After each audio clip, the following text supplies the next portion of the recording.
Welcome, everybody. Welcome to BeoTalk 284. Back again for the second time this year, only. Doesn't hurt to have a break every now and then. Yeah, stuff happens. How do you do this again? Go by, hit that skinny play. You get 10% off. Use the promo code. I'll pop it in the chat. It should be in the description, but I haven't checked in a while, so... I think it is. There you go. So, come join our Discord. Buy all the things. The Discord is free, so you don't have to pay for that. If you hate YouTube for whatever reason, come join our Twitch. So like and subscribe if you want a guaranteed answer to your question and their topic. A super chat will do that. And Nice. That's about it.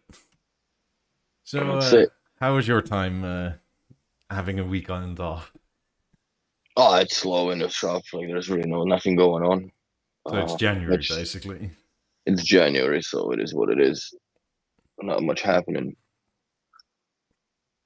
But on my front, on Amazon, I bought the charger and the batteries that we're talking about, I think a few podcasts ago. Oh, the insane AAA ones. Yeah. You know what I find? They're in the connection with the theater on any of the three remotes is instantaneous. They retain connection better. I don't know why. Like even the one I don't use, which is the doorway, right?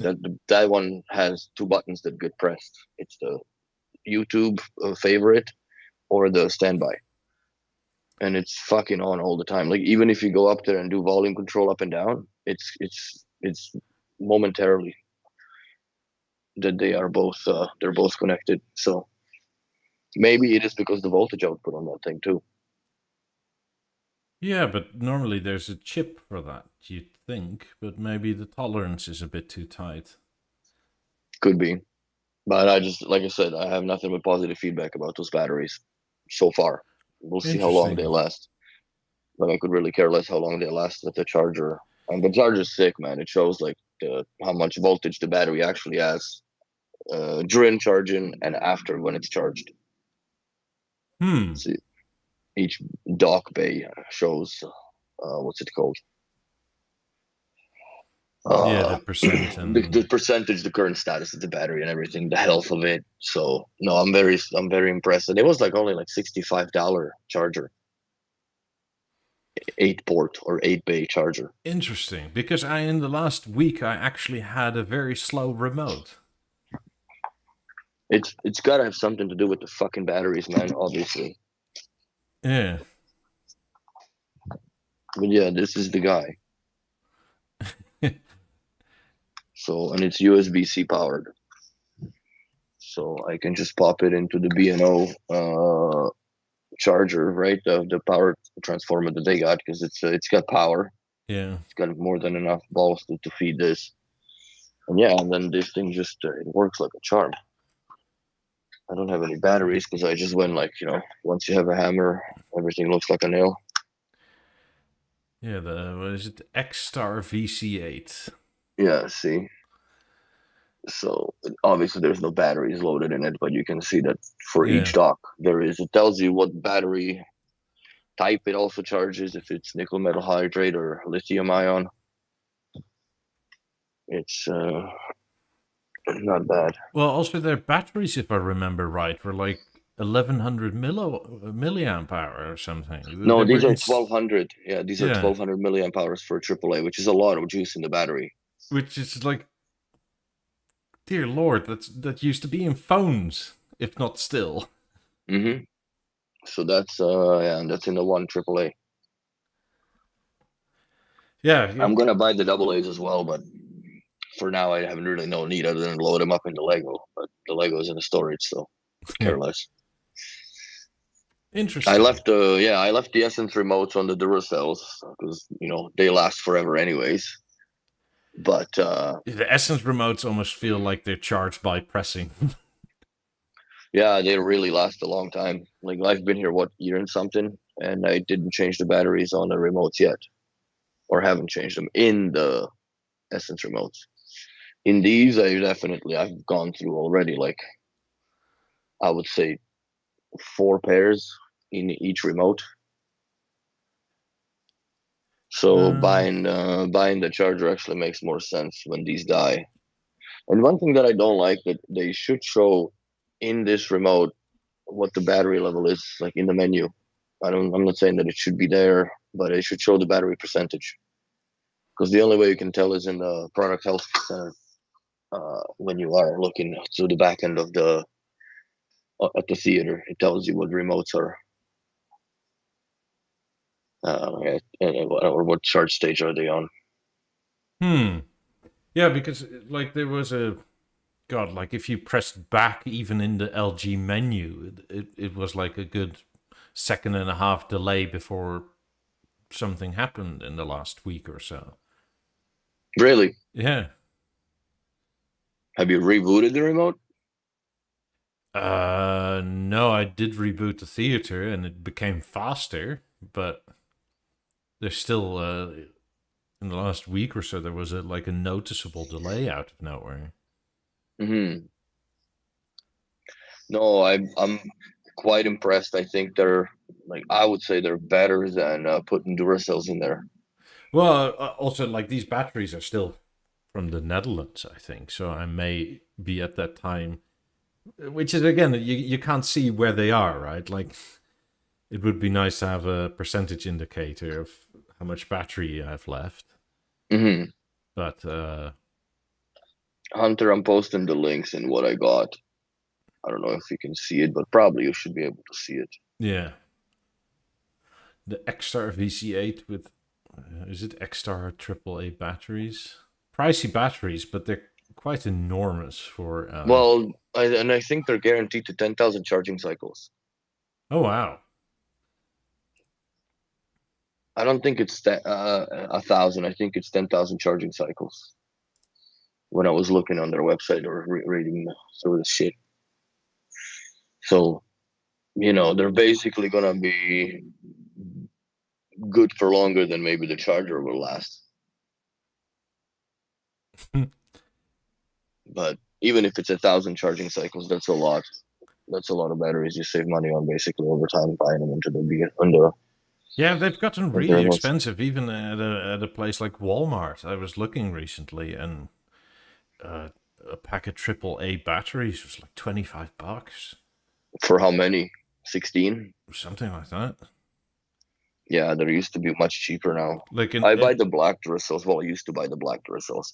yeah, but these weren't even Duracells, right? These were the generic middle of the aisle brand. Hmm. And then if you bought rechargeable ones, it was like $29 for 10 Yeah, or 12. rechargeables are. I was actually surprised at how long it took to charge some of the AA energizers that I have, and those were only 2,000 milliamp hours. But they are also, my guess, 10 years old or around there, or at least 8. Yeah. Well, it makes sense. They don't last forever, and I don't expect them to No, last forever. But no, I think hearing this, I may change the batteries in my remote just in case. I don't know. I'm not like, go green guy, but fuck it. I just went with this and see how, for the more or less the sake of the experiment. Yeah. And the original plan was to buy the AA batteries because I wanted to throw them in the Lego because they have more milliamp of watt power, so the motors run faster or stronger, and they last longer because they don't have the gradual drop. They basically just batteries die and that's it. So apparently, I'm not the only one. What? Well, 30% of people so far said that their remote has been slow too. I think it has something to do with the batteries, man. Honestly, because even B&O changed the batteries to Vartas now that they supply out of the box uh, with the remote one instead of those gray shitty ones that they used to. Like, what is Yeah. that? You pay $600. Well, it's still Canadian, or $550 US now, or whatever it is, $500 US for the Something like remote. that. Yeah. Throw some good goddamn batteries in it.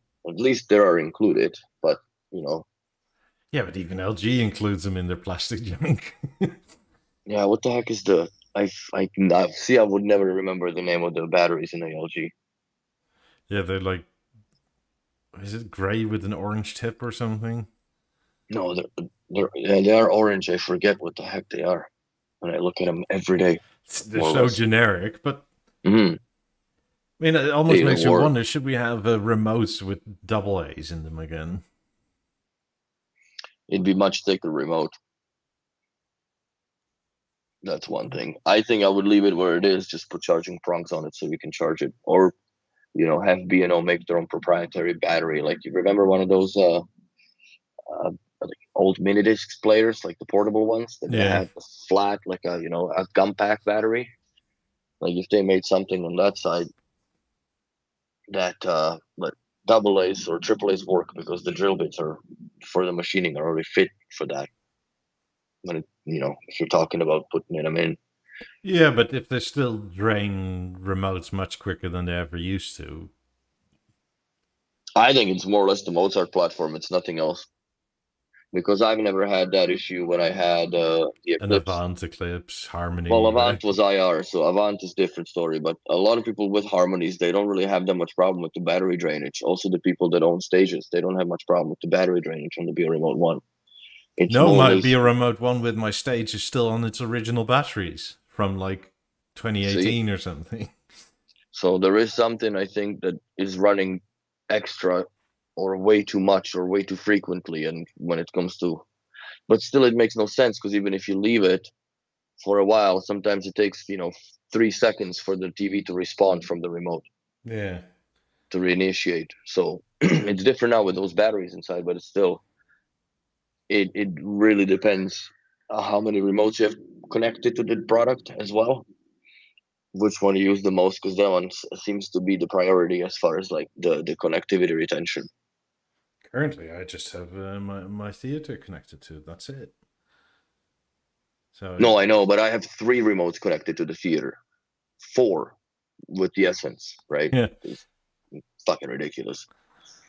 I more or less took over Eric's spot with the remote control, because he's no longer around as much, I guess. I mean, I still haven't really used my anthracite one, which I still have to unpack. But the house is getting there nearly. Like, I have the anthracite in the hallway. That's the only one I touch a little bit. And then the silk one is by the bed. And the one that I've had, the good old silver beater, that one is the daily push button remote. All functions. so I'll have two in, well, three technically, because I'll leave my essence in the living room. Oh, good news, by the way. Supposedly they are working on setting up, how would you call it, multi-room standard play under a My button. So you press That your, was, I've seen it requested a few times, so I wasn't sure if that was actually going to happen or not. But that's a great idea, in my opinion. yeah, because that's essentially what I envision using my essence for. Like, have it somewhere near the entrance of the house. You come in, press My button one, the house starts. See, that's a one more notch that they kick down the gateway or Bio Living Intelligence down with now, right? Because if you can do that with the My buttons, there's really one less reason for you to entertain that idea. And I Yeah, still find that there's a lot of limit. It's little, it's quite different to play with it now on the Mozart platform with the programming than what it used to be with like the ASC engines of the yesteryears, I guess, with the stages and harmonies and all the rest of your yesteryear product, or a pre-Mozart platform rather. well, also uh, if the motor platform can sort of run a distributed gateway in a sense, where it just goes like I hop from here to here all the time with this command. Like it's just a string of text, right? You don't necessarily need a gateway for that. No, well, I haven't played with it now because I don't really have much time. But I wanted to. Well, I think I'll just do it once I'm in Florida because there's nowhere to set up the network in this fucking place that I could have something work, right? Because you still need internet connection while you need to have everything wired, which is not possible in this apartment. Yeah. I mean, I also did something in the last month that is nice. Oh, you upgraded. Are these fucking Google ones? What do No, they do? well, they're Govee smart lights. So dimmable, Yes, obviously. all the Do colors they you can. change colors? Yeah, whatever you want. They have these little push button remotes that you can. So each individual lamp connects to each other. That's what they call a distributed gateway. Okay. So you can set up a bunch of smart activity through an app, and then it doesn't really have to be connected to anything. Like you can connect them to a Google or an Alexa or whatever, but I just bought the little remotes. God, I should have taken one. They're like Pico remotes essentially. Okay. So, So and how do you group them then? By rooms in the app or a phone, or do you however have a you control like. box? Like the app is just a setup. So how So do they sit? Do they sit on your network yeah, individually? they Each lamp? yes, Fuck me, how many lamps do you have that like? Because that's a lot of shit sitting on the Wi-Fi then, no? 8 now. Okay, slowly. Well, I have a U6 Pro, right? It's rated up to 300 devices or whatever. Yeah, you're gonna be pushing that pretty quick with the lamps. I mean, I think interconnected. It's over Bluetooth potentially because if it's within 10 meters of the next product, it just hops over. Okay, So it so can they be can, completely like off the network and still work. mm, so they all mesh together basically, and then you Yeah. can group them by rooms per se, Yes. Yeah, you or can. zones, I guess. You can group them by rooms. You can group them by well, whatever you like, really. And then in the app, the remote has two buttons, but it's an if this then that type of protocol. So you do if button one press XYZ happens, and you can set Mm. delayed responses too, Oh, okay, that's cool. and God, they have a. They actually, if you wanted to, they have a bunch of nice desk fans and dehumidifiers that also work on that same protocol. So if you want to tie that all in, Okay. which I kind of don't because like we have AC down here, right? So it's not really Yeah, needed. yeah. Well, there's only so much that there's a lot of cool that can be cool, but then it gets too much Yeah, and becomes like convoluted cool. but you can also set a bunch of scenes. God, you can. They have these Christmas lights that you dangle from your window, and then it Mm. displays like a whole picture or a movie. You can play it on the LEDs Hmm. because That's cool. all the LEDs are individually addressable. So how do you pull? What do you pull the arc out of the TV or somewhere Yeah, you to can. to feed it into shit? Okay. Yeah, I actually bought one of those as well because I couldn't. One of those TV backlight kits, and it works extremely well. Hmm. Uh, and actually, the delay to the picture because it works off a camera, right? It's pretty fast, so you can still use the internal apps. Hmm. Like it's not this one; it's their newest one, but effectively, this is what you get if you. The way the ad shows it, it's not pleasant in real life because it's too bright. Okay. But it's very nice as in sort of backlight for watching a movie or something because it's like it sort of broadens the screen a bit on the wall. And Makes since sense. I have currently no desire to, oh, these are 28s by the way, in this picture. Oh wow, they look really small.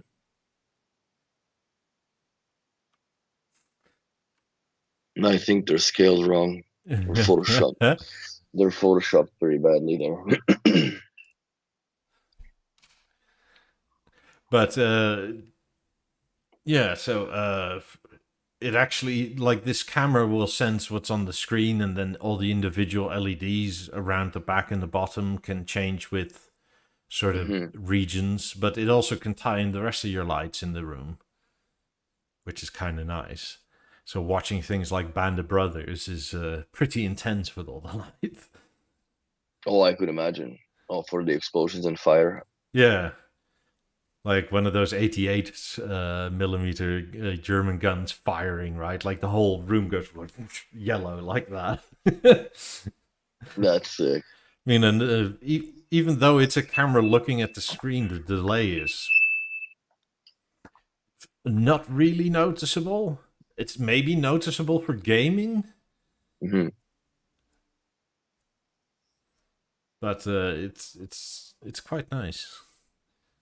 I mean, also the kit was $100 That's not bad. compared to paying like 25 grand for a bigger screen. Yeah, that's not bad at all. So, I mean, the only downside I would say is that it has a harder time with two colors, which is like pure white, but it's also maybe because the TV doesn't like do full picture pure white, Hmm. and brown. Brown is always fairly red orangey. Yeah, because it can do brown. That's a tough color to make. Yeah. Yeah, that was even with the hue lights when I had them. You couldn't make the brown color whatsoever. So it's How essentially do you? it's a hue like system except for like a quarter of the price. Mm. And you don't need one of those HDMI boxes, which I have no problem with, but I like using the internal apps on the LG. Hmm. Like one of those Philips Hue boxes can't do anything with that because there's no signal, right? Like Yeah. you have to use an Apple TV for everything.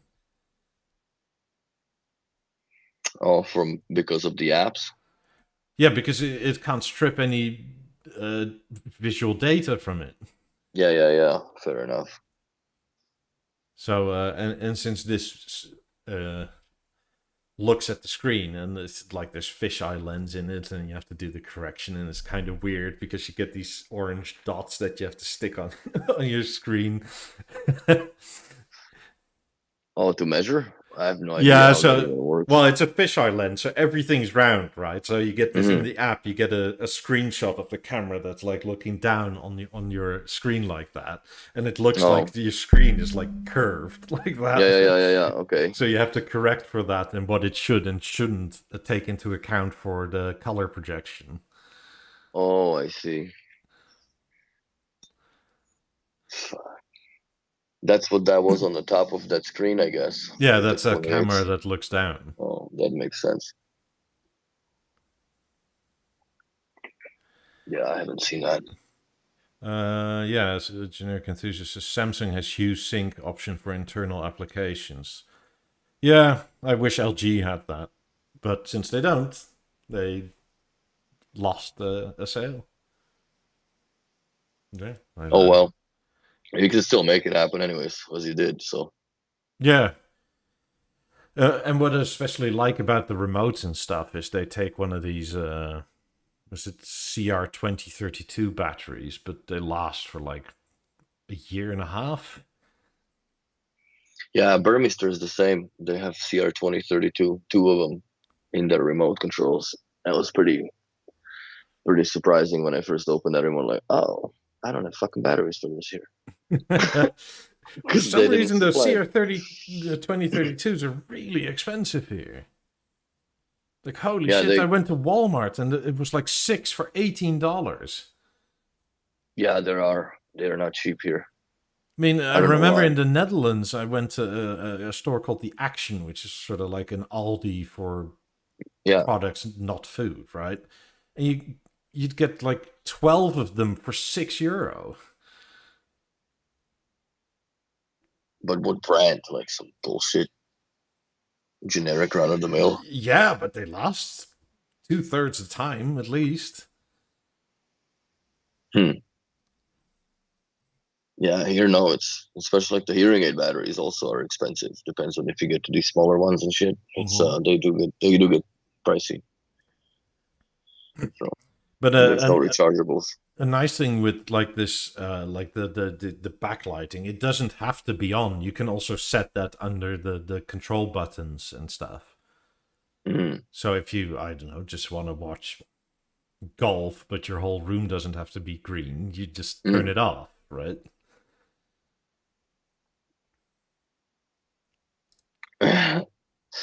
No, I still have them in the storage, man. I can't fit them inside this apartment too much. Set up one mono. Use it as a subwoofer or sensor back. No, I don't. I'm not. Yeah, I'm not bringing those speakers in here, man. And I'll be here for a while, so. Yeah, I'm So getting. How far would I say? I'm about a month out, probably from like being able to do like a house tour or something like that. Because the house nice. is nearly finally done. But it's all this little shit that takes forever. It's always that, man. Like the details, fuck, they take forever to make. Yeah, later today I'll finish the bathroom over there and put the vanity in. And Yeah, it's all that sort of bullshit where it's like, oh, you need a cutler piece for the plumbing now. It's like, oh, god damn it. fucking Home Depot trip. There we go. Yeah. God, How and far is it's Home Depot? 8 minutes. That's not bad. Yeah, but then you walk into Home Depot and it's a half hour. It's like, maybe I need this too and this that. I like Home Depot. I It's a don't. I fun hate store. them. Right, it's a fun store. I've been going out of my way to go to Lowe's because they've been so shit. Oh well, if you know what you're looking for in Home Depot, I never go there to ask Oh someone to no, give me it's something. just the whenever anything goes wrong, they refuse to help you at Home Depot, really, because it's sort of like always somebody Mm. else's fault. They pretend they're Amazon. Oh, yeah, no, I haven't had that experience here. At least not in Canada so far. But then I don't bring a lot of shit back from to Home Depot when I buy it. No, but So, if you get stuff delivered and it's broken, right? mhm. And Yeah, then see, I don't do that. I go pick up stuff, but usually it's more or less like I consume fasteners and shit out of it, right? yeah, but But I've you had don't bring to those back. buy like countertops and big shit like that, Oh yeah, no, that's a gamble for sure. or I still have to buy a hood vent for over the stove. Hmm. So it's one of those like yeah, I'm not buying that at Home Depot anymore. Like we have this extra fridge in the sort of laundry room, Yeah. and obviously that came in smashed. Fuck. So we had to replace it, and they were like, "Oh, I don't know how this happened." It's like, Well, uh, somebody broke it. yeah, and you pay for delivery, right? And the return is you do it. Oh, because they don't come back for it. Well, in a week. Oh Christ. Fucking Home Depot. And then somebody gave us a gift card, which is sort of like very much appreciated. So we bought a freezer, came in smashed. It's like, oh, come on. Fuck. Like, I think I've ordered at Home Depot like big ticket items where they were at least over $100, something like 20 times, right? And Hmm. out of that 20 times, I had to return at least 16 of them. Jesus Christ.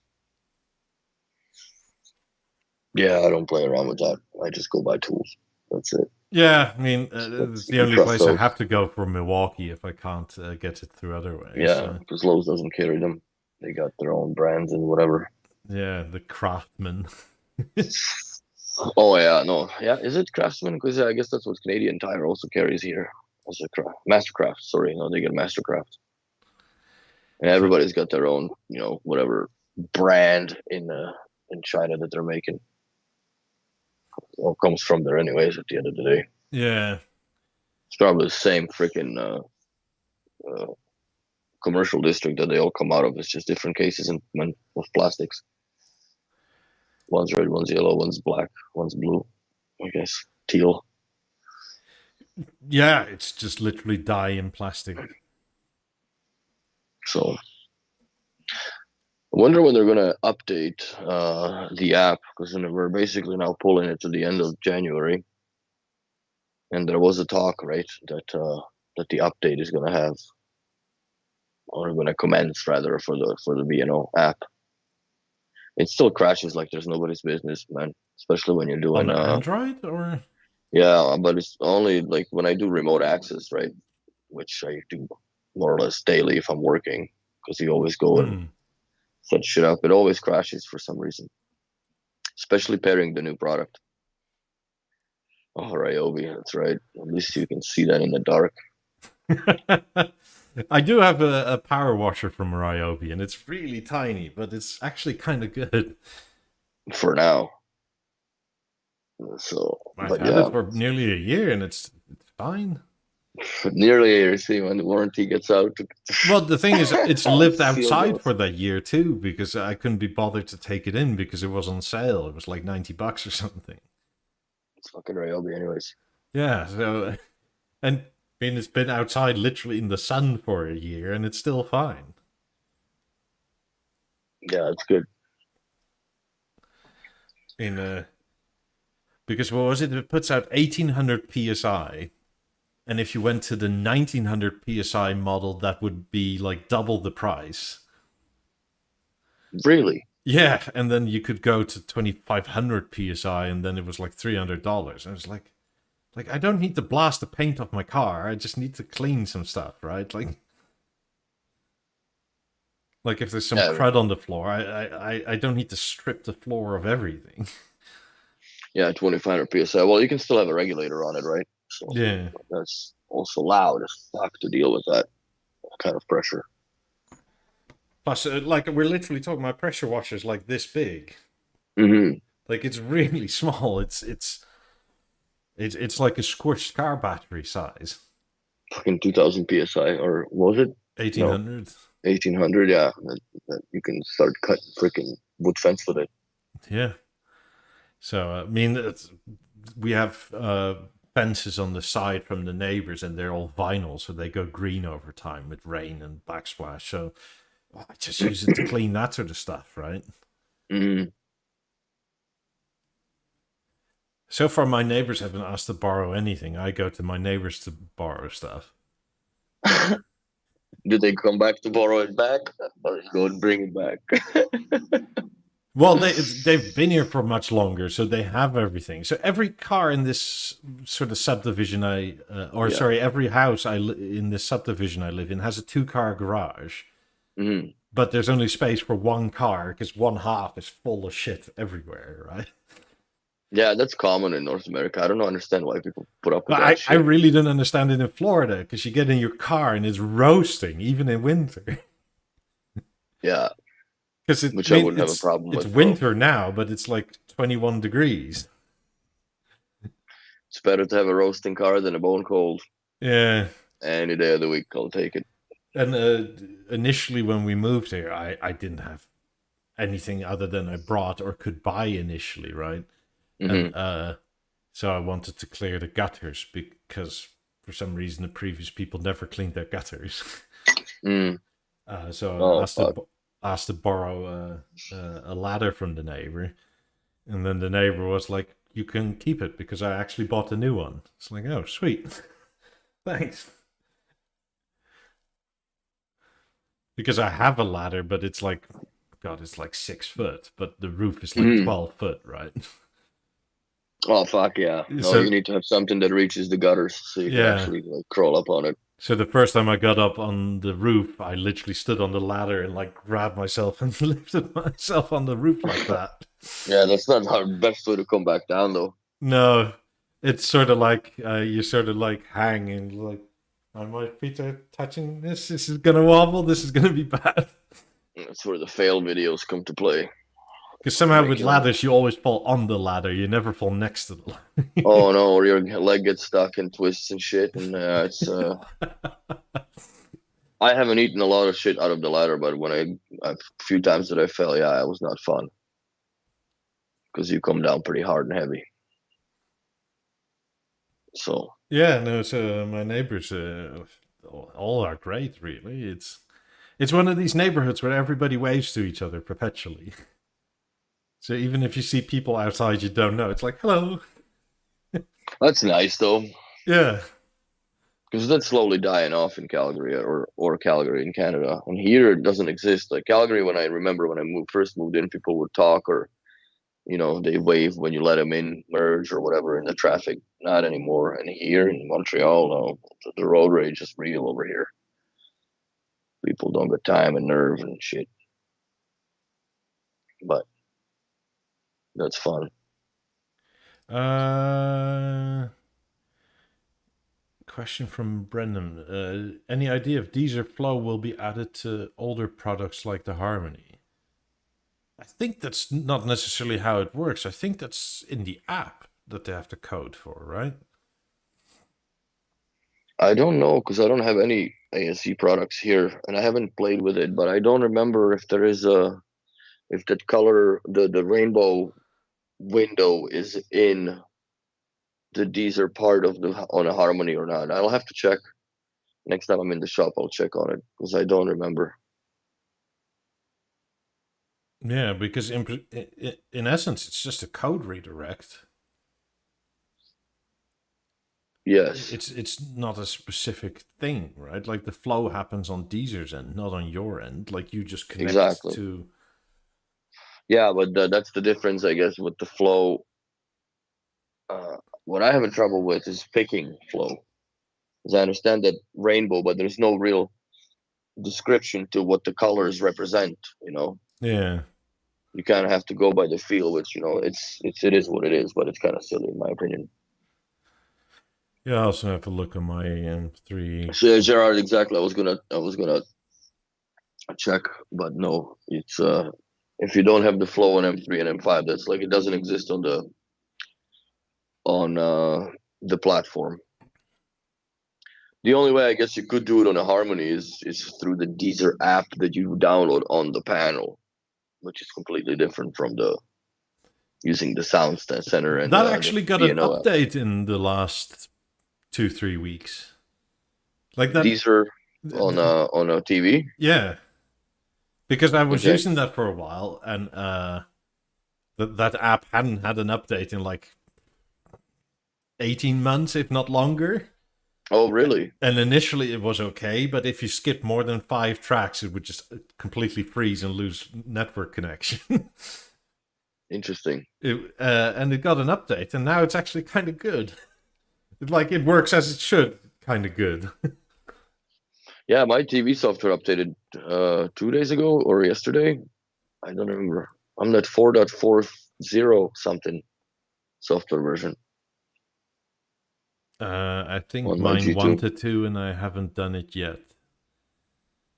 Because you never know what LG breaks with your B&O communications.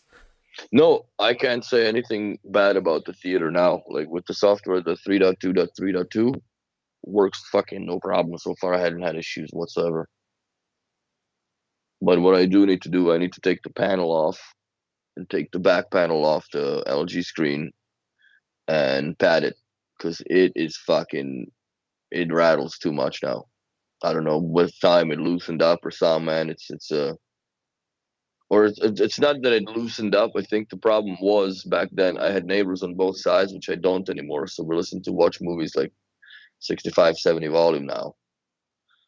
So you can hear directly the back panel dances with the bass. Yeah, maybe it's those M0 screws that undid their Loctite or something. It could be whatever it is. It's on the inside of the screen. So I have to take the panel off. It's 19 screws from what I've counted. Weird thing is you can't find any footage of disassembly of it on YouTube. There's a lot of C2 panels, but not the G2s or G3s per se. But G3 shouldn't have any issues. Are they meant to be opened, really?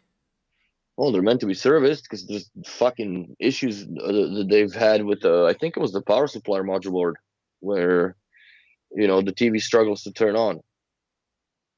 And yeah, like I've seen the videos of it on YouTube, but only on the C2. I haven't seen. I've seen one guy like vlogged his G2 85 repair, Mm-hmm. but it was what's it called? Like it was a fucking short shot. Like it didn't show the technicians come in and like zing zing zing, like take out all the screws off, and like how the fuck do you take the panel out? And I'm thinking, like, since we are an LG dealer, right? Because we have the warranty and all this shit, shouldn't we have access to servicing this product too? Yes, you should. So there's got to be a way to be able to access like an LG service portal or whatever, right? To see those videos, because I'd rather do that, with knowledge than fucking winging it. But I could be winging it too. Is it a screw or is it tape? Let's pull and find it. So no, like I know how to take it off. The only problem that I would have is the way that the air is in here. It's very staticky, like fucking, and I have nowhere else to put this thing other than on the blanket on the floor or on the mattress on the bed, right?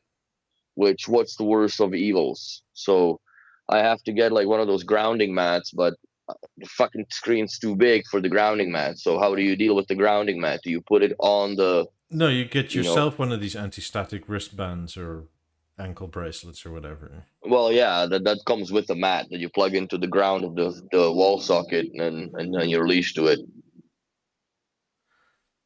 Especially when it's Chinese, when you hope the pin out is done right. Apparently, the doctor says they can be serviced. A friend of his had his G1 and LG replace the screen in it. Interesting. Mm-hmm. Yeah, so because there's not many module boards in it, man. There's power, there's a product interface module. From what I remember, I think there's 5 boards inside that TV.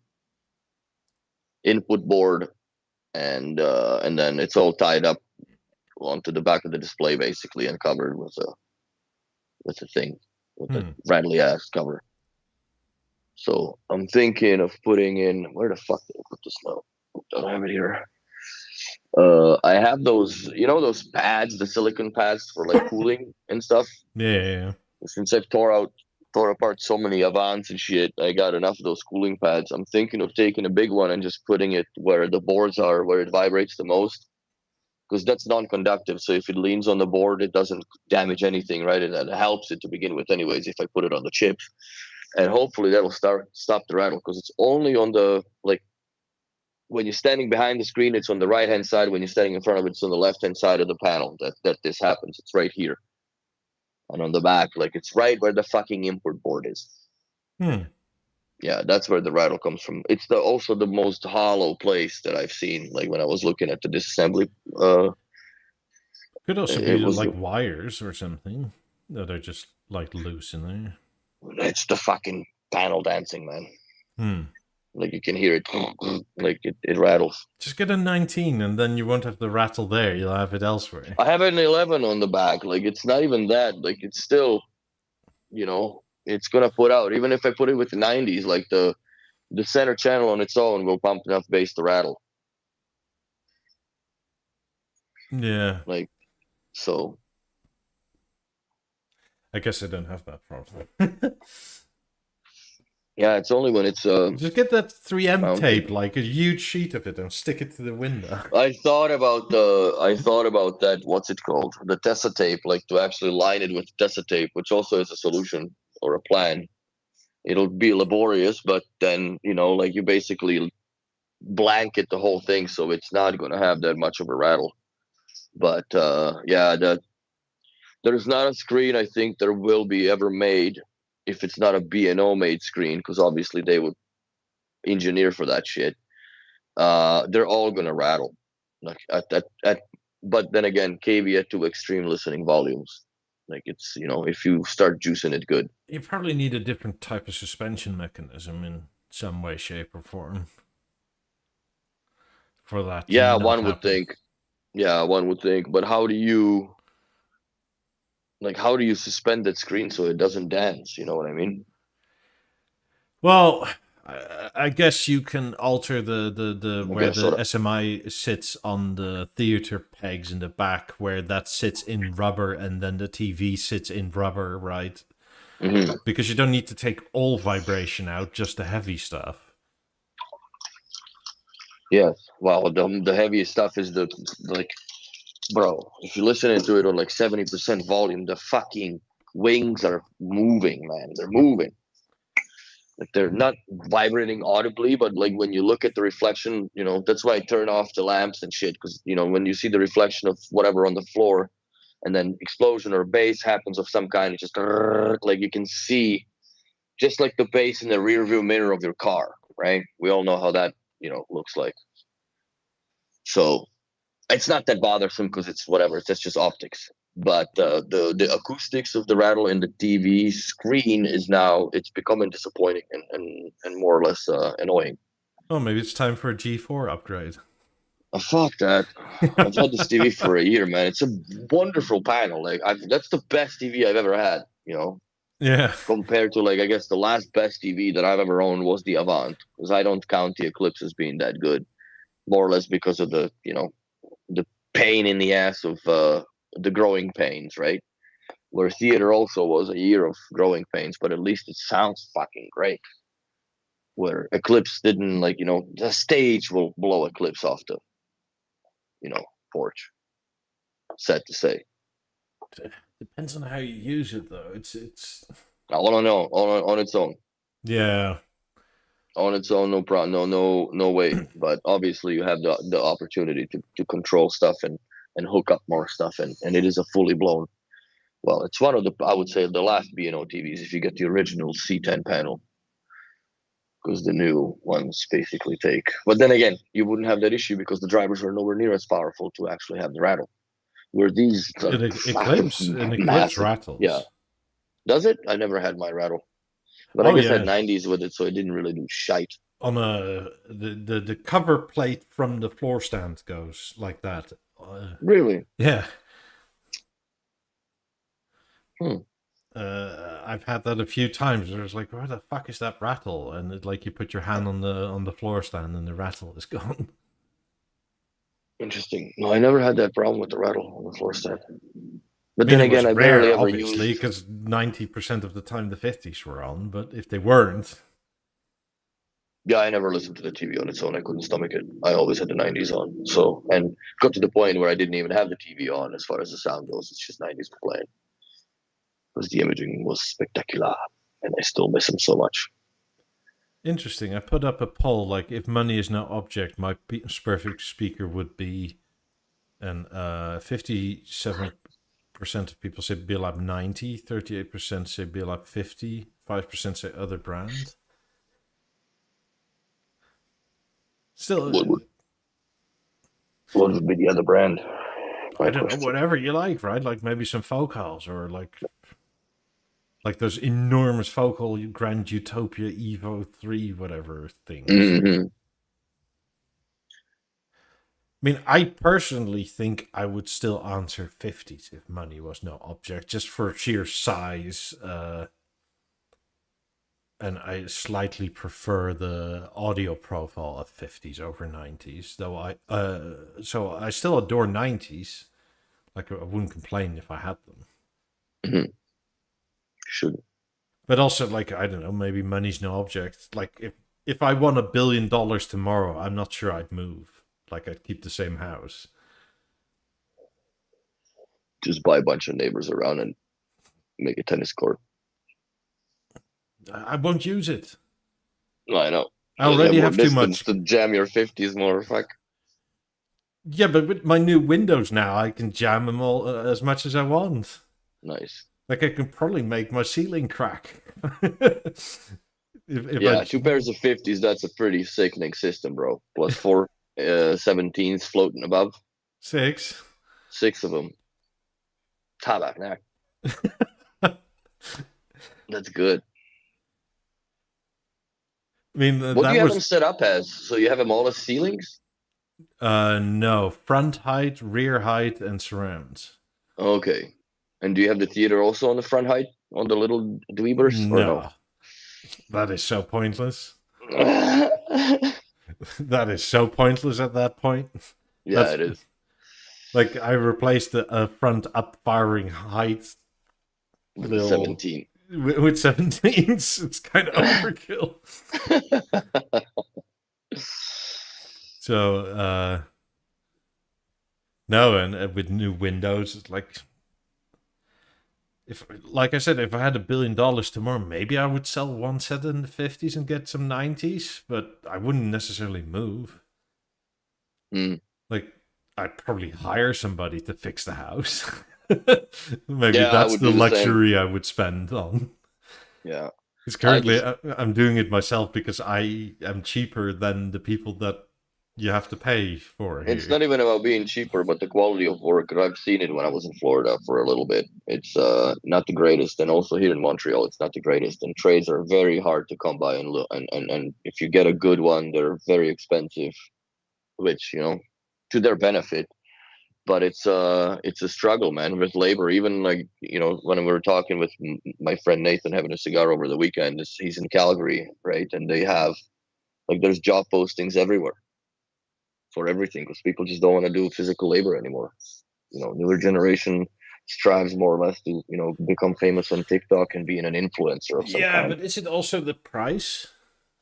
Of Because what? like inflation has been quite rough, right? Like, and if you're still stuck at like I don't know a laborer like that at $40 an hour, maybe like I Yeah, but also the housing is out of reach here now. yeah I was talking with my mom also, like the rent in Calgary's third most expensive city in Canada. Then Toronto, Vancouver, Calgary. What the fuck? One bedroom apartment, $2,500 a month, man. holy crap. Like this is expensive where I live, but given the offset of the cost by managing the building, which never fails with surprises, bro. You know how that was the flood, right, with the Yeah, sprinkler idiot. So when there was the emergency drying crew, whatever, they had the back door open. The fucking rats got in, bro. We have a rat infestation in the building now on the main floor. So I come in. There was another fire alarm because the compressor breaker fucking went off on Thursday. I get home. I already knew, like, I saw it flashing like shit. Walk downstairs because the elevators are cut immediately. So 18 floors takes about 15 minutes to walk down because, your head starts spinning if you run too fast. yeah. Fucking get down there and, go with the firefighters. And there's a fucking rat in the hallway in the fire exit, bro. So I'm like, shoo, shoo, right? They kick it over. It flies over again, right? And it goes to the door. So I'm like, open the door to let it out. Four more run in. Now there's four firefighters kicking rats all over the hallway. Rats fucking disease are flying everywhere, man. Sickness and disease everywhere. It was just, I'm like, really? I'm not getting paid enough for this shit, honestly. Like, I actually, here's the sad news that I found out this week. It's really pissed me right off. You know how I could turn around on the border, right? Yeah. I think it was 22nd of August when this happened. On 26th of August, the retainer for $2,500 went for them to apply for the pardon on waiver, right? To start the Yeah. process of doing that. I just found out because my firm, that bullshit visa place, transferred me now to Jacksonville law firm Yeah. in Florida. They've never submitted any of the paperwork. So I am now going to have to wait additional 6 to 12 months for the process to commence. And then I will need another probably 4 to 5 months for the interview to be booked after that. Jesus Christ. So I was pretty pissed, but it is what it is, man. I do what I love. I have, I'm Well, lucky to sure, live but where I like live, but it's just, you literally paid them to do something, that's the and they problem took and the fucking money. I can't even get a hold of anybody to like get a fucking logical explanation of why this happened, why nobody was on my case at all. Like, what drawer was I sitting in for the last year and a half? So yeah, it's a piss off. So I'll be here for a while. So I was Yeah, thinking I'm gonna pull out the lab ones, I guess. Put them in the front. Fuck it. damn. Might as well live it up here, man. Shit. So Yeah, damn. yeah, it's a little disappointing. Like it's very disappointing actually. But what can you do, man? You live the life, keep your head up, and fucking keep walking straight, I guess. No, I guess you can fly to Mexico and walk over. Yeah, get a fucking cell phone for free too, Yeah, and $2,000 to start my life just with. walk into New Mexico. That way you won't piss off any Texans. Yeah. So yeah, it's a little disappointing, but it is what it is, man. I could cry about it, but what's the point?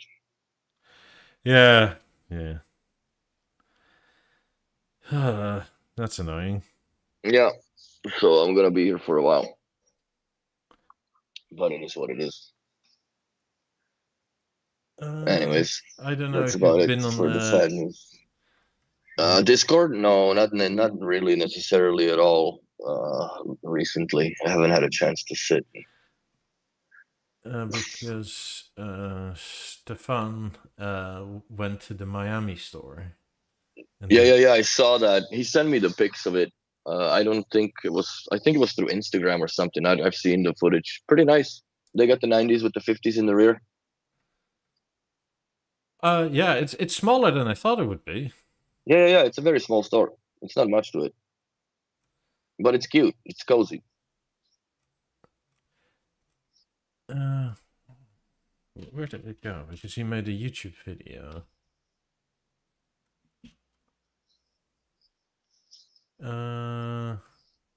Just quickly, Gerard, on the BNO app, Deezer plays only 30 seconds per song. Then go in the Deezer app on your BNO, press a little tooth wheel at the top right corner, and go to Deezer and log in, because you need to be logged in the BNO app in order for that to work properly.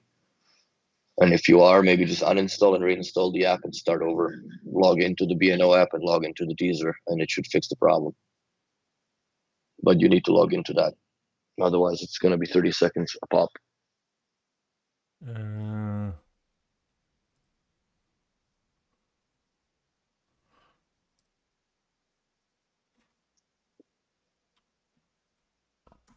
Because he did a YouTube video and he also showed the 8s in there. But I now obviously can't find sorry, what bloody thread it is in. Of course. Oh. Found it? Yeah. Nice.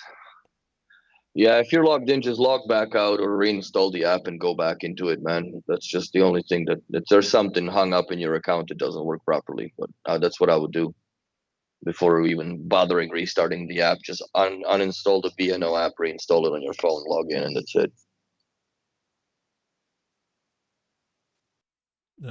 Copy URL.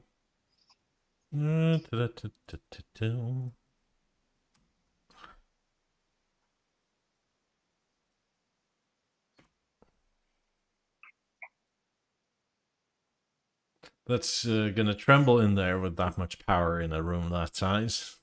Oh yeah, dude. I like it. Willie, have you managed to get the BLabs 8 connected to the Halo? It doesn't work for me. That should be just you go into connected products in the app and you select the add 8. them in there. There should be by now definitely product support for it on the Halo. I haven't. That's a good question. I'm gonna try that in the store because we do have a Halo remote, but I haven't. Really. I've been, not that I've been busy, but we've been busy out on like a lot of out of town jobs that I didn't have much time to spend in the shop. Plus, Kareem's got a week off, so there was really no point to stick around too long in the shop. I must anyways. say the out of the box setup for new products once your Halo is set up is a bit strange. It's under.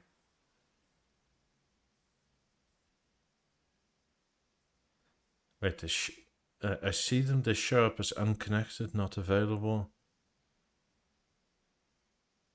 But BeoTalk, yeah, because I guess you can't really control them.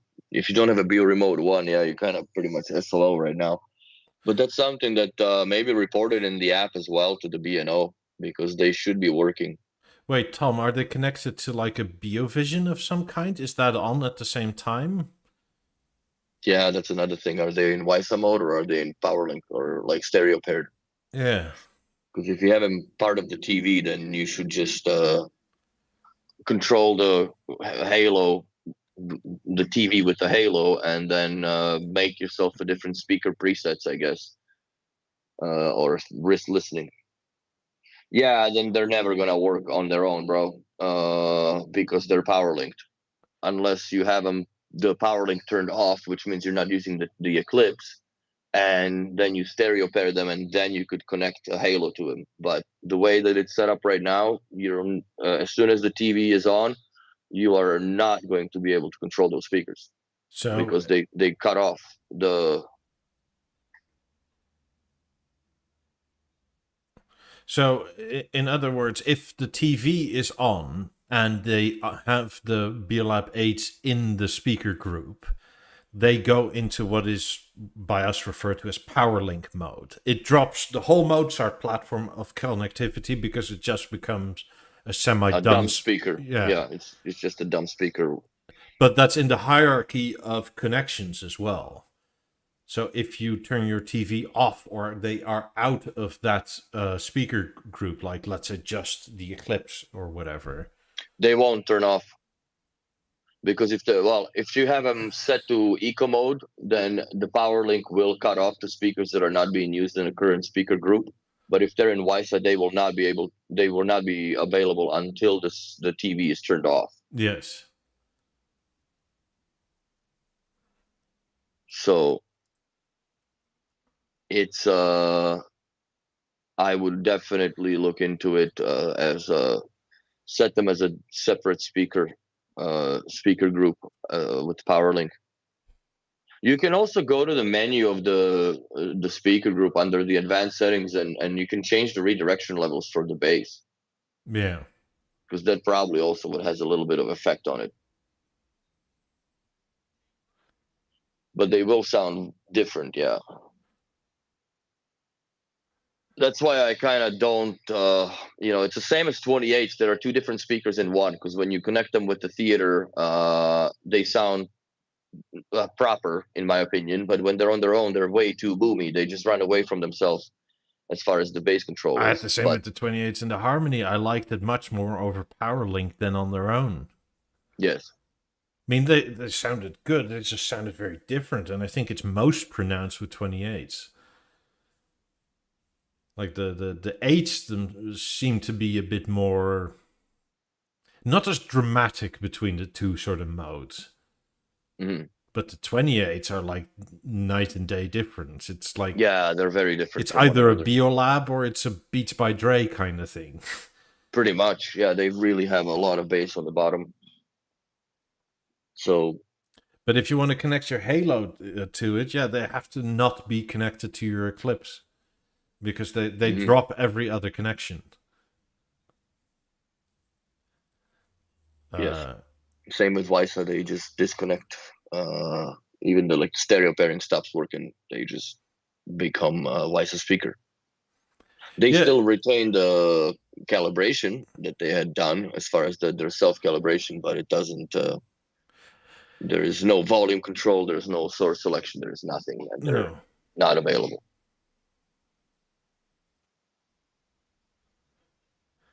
Very confusing with the sound modes when on BeoLink. I'm not sure if I understand what you mean on BeoLink. I think you mean the sound modes and the presets, because your Eclipse will send out a numbered preset to wired or WiSA speakers. Yes. So for you, it's one or two. One's narrow and two is wide. And they sound better, in my opinion, on the narrow mode. But is it wide social or wide optimal? I don't think that they have that preset. Then you have to probably make a wide optimal first. Yeah.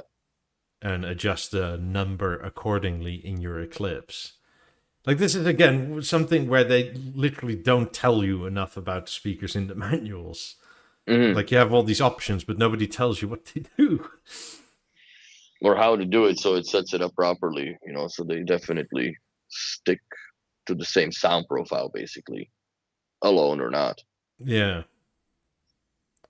it's a bit of a faff, but it's one of these things that if you know, you know. Yeah, but that's, how do you know if you don't? Or how do you find out? And Well, you come and it's ask just, us. that's pretty much the only way, I guess. Or you call BNO helpline, and then you don't get pretty much anywhere, really. I think if B&O knew this deep down, they wouldn't have done it this way. Like, why would you want a narrow optimal but not a wide optimal? I don't get that in the 28s, how they change separately or independently, basically. Yeah, Because they go to narrow social, or no, wide social. I think yeah, it's one of them. It goes wide social, and it sounds fucking weird compared to just optimal, yeah. where they should stay, and you just can't make it stay there. Because there's already quite a big difference between wide and narrow, how the side drivers function and that sort of thing. Yes. So So, yeah, it's a little different now, and that's why personally, I don't recommend even having those speakers stereo paired on their own. With if you have a system that is driven by, let's say, a theater, or any other thing, then just let that system drive those speakers in power link mode. I wouldn't like it isn't as unfortunate, I guess, as it is. If you bought them to have them set up with the television, then have the TV drive it, and just forget about all these extra techs that are built into the speaker, because you will never need them, because everything is built in your panel. yeah. So yeah, room compensation stays when you play it with the TV. Room compensation is saved with the power links as well. So, and I think uh, if they were hardwired, I don't remember, but I'm sure you could still run the room comp, but the room compensation stays with the speaker once it's set up.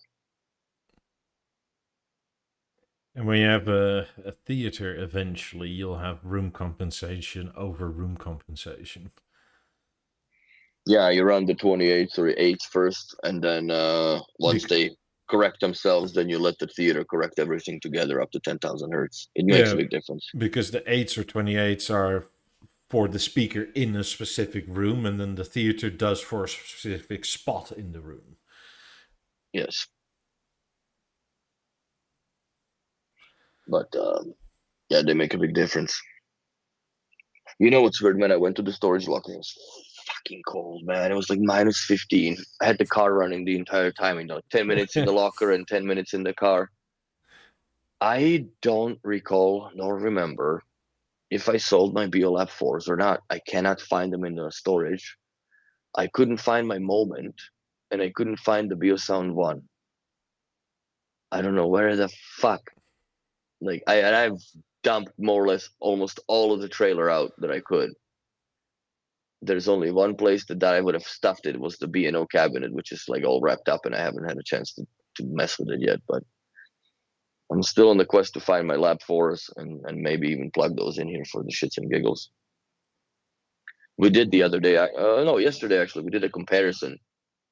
This is bitching about this the picture quality with Netflix, right? So my girlfriend updated her account from whatever to 4K now, and we played Top Gun Maverick off of Blu-ray and off to Netflix. Holy Christ, what a difference, man.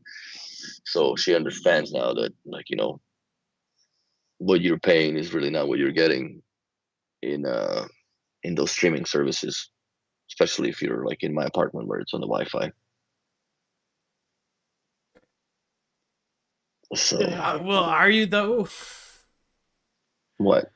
Well, you sort of are because you're getting the convenience of seeing it at home. I mean, you're effectively for that one play, you're paying what, $1 maybe over streaming services versus all the other stuff that you can watch in the same month. Hmm. Versus if you have a Blu-ray that you still pay $20 for. Yeah, maybe 30 now. Yeah. So are you paying what you're getting for it? You kind of are. Yeah, you are. Well, the bit rate and everything, like the sound quality, Oh everything. yeah, I'm not saying superior. that there's not it's not degraded, but look, if you go back, let's say 20 years, and you flew around in all over the world for your work or whatever, right? You'd be happy if there was a fucking TV in the middle of the aisle in the plane. But now Yeah. you're annoyed if the Wi-Fi doesn't work. As you're zooming through the sky. Yeah. So, I mean, I remember when all the Boeings got upgraded to individual screens. I remember those days. That was cool. I think that was at the time when I remember moving to Canada, and we had screens on each Because one. initially you had like 5 channels, and you were still like stuck to whatever was playing in a reel, like perpetually on those channels, right? That's right. And now you actually have like a media choice. Server. Like you can literally there's tap movies. on. Yeah, it's crazy how much it went up or how forward it moved. So will we get full streaming at some point? Probably, but the amount of dollars you spend per view is kind of cheap. Of course. But yeah, other than obtaining it through the dark webs. I mean, just imagine if all the things you watch on the streaming service you'd have to buy the DVD box from, right? Oh, it's not palatable. Like, even if you could just go like, this is not for me, and return it, like you flick through whatever. Yeah. Like, it's still a lot of money. I mean, you can effectively watch an episode of Friends now for like 15 cents or something. And if you have to buy the DVD box set, it's still like $100 or something. Yeah, it is. Unless you go to like a freaking pawn shop or somewhere and try to find one. Yeah, then it's still the HD ready version, probably. Probably, too. Fudge. I like those to the 90s point with where your gold on it. BeoCenter 2 can work with it. Fuck. Right. Too bad you can't plug it into your theater anymore. Well, can't you get an analog to digital converter somehow? Yeah, I have one actually. I have a freaking stereo with the what's it called? The not even the S video. Yeah, S video in to an HDMI out. With the mini USB power port. Because that was still cool back then.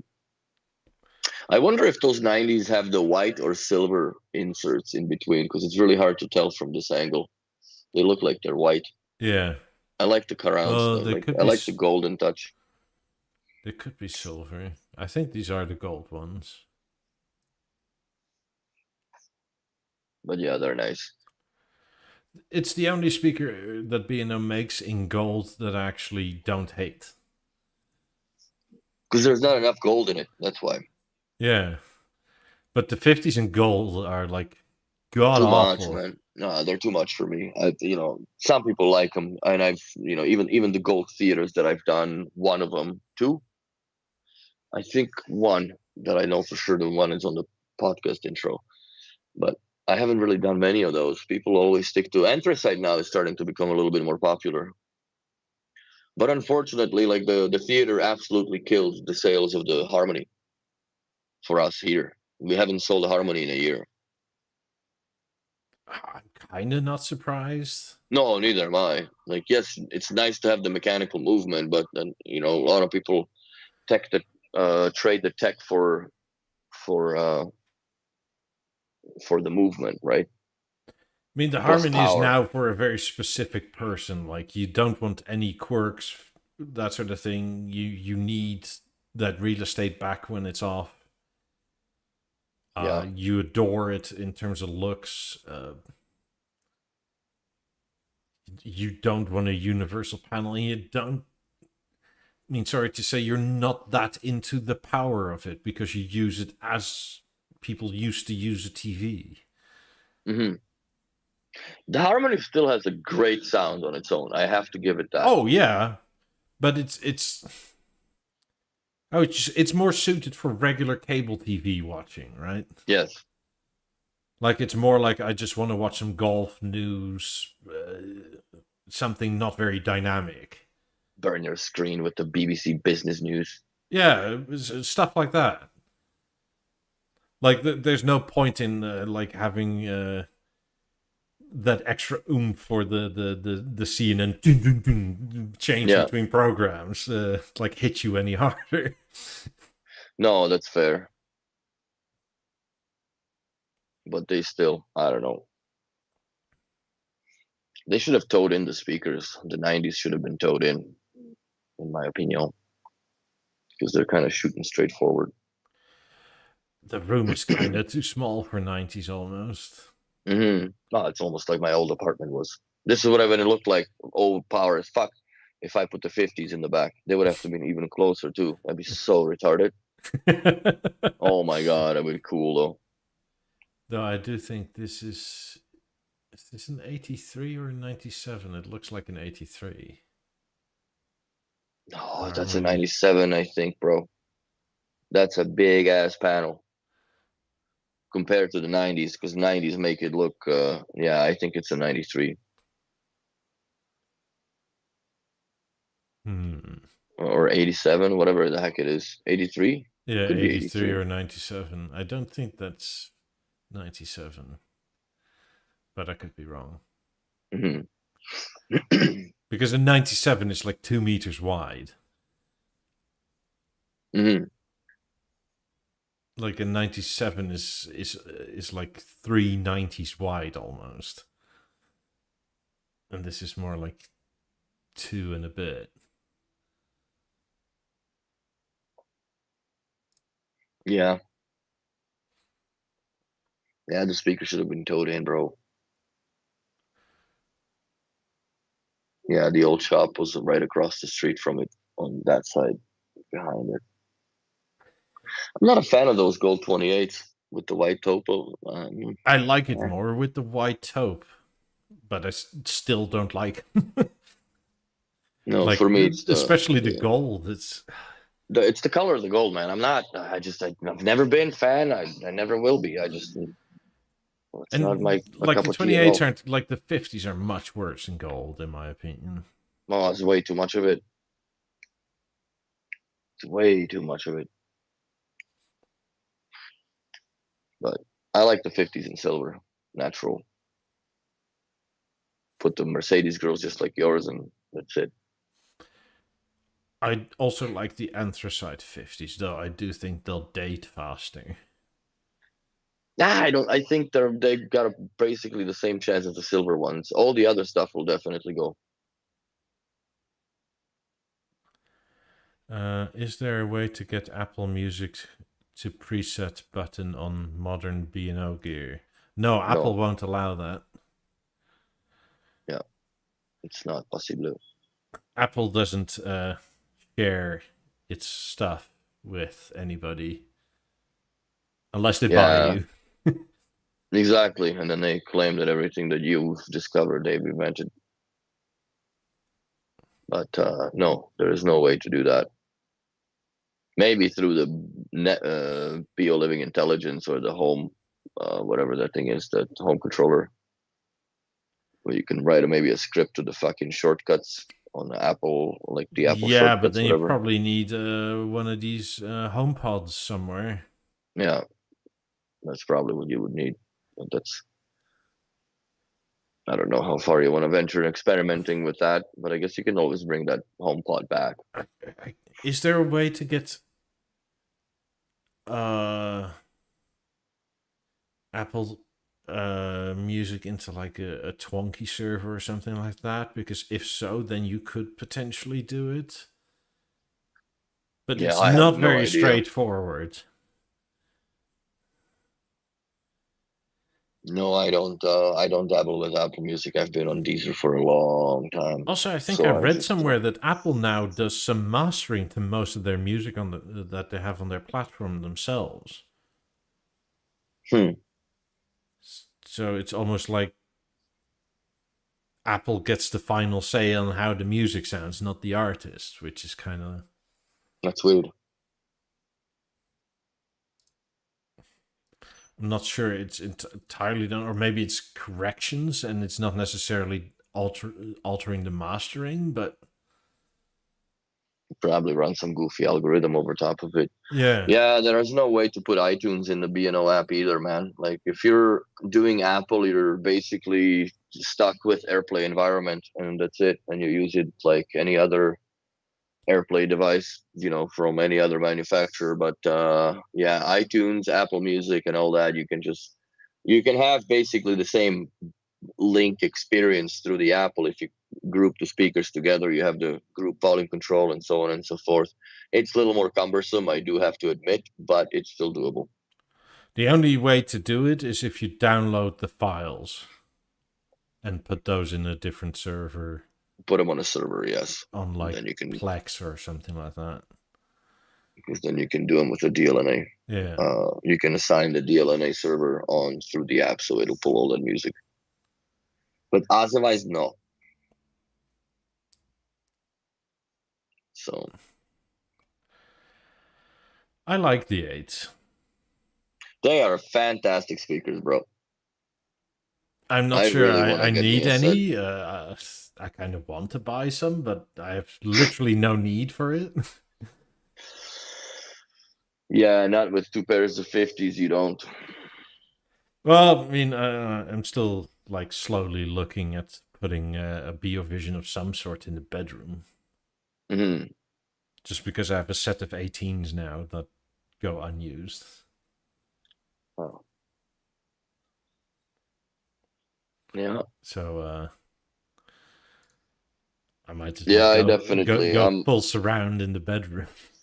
I'm still very much hell-bent on at some point this year I'm gonna get the 8s. They're gonna be fun. Watch the day I get the 8s, the fucking neighbor's gonna move in. Or somebody's gonna move in, somebody beside me. Oh, Tom okay. says, I think the BeoLab 8s sound even better than the 18s. I think that's the common consensus, pretty much. Yeah, they do sound better than the 18s. Like they have really rich, nice bass at a decent volume, and they're stupid clear. Like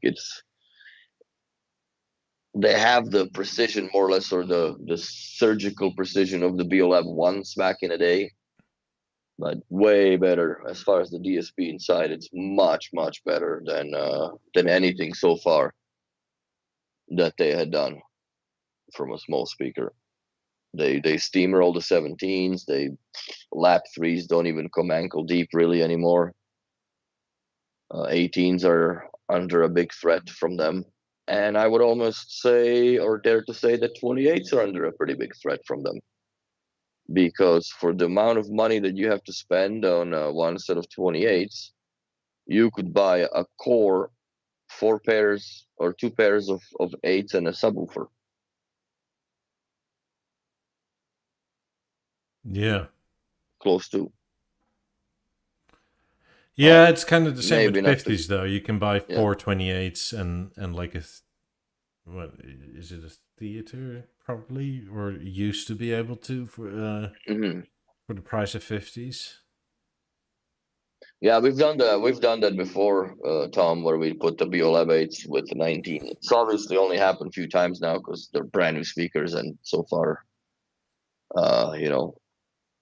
they've been moving, but we can't keep up with the inventory, more or less. So they kind of are, it's in a limbo.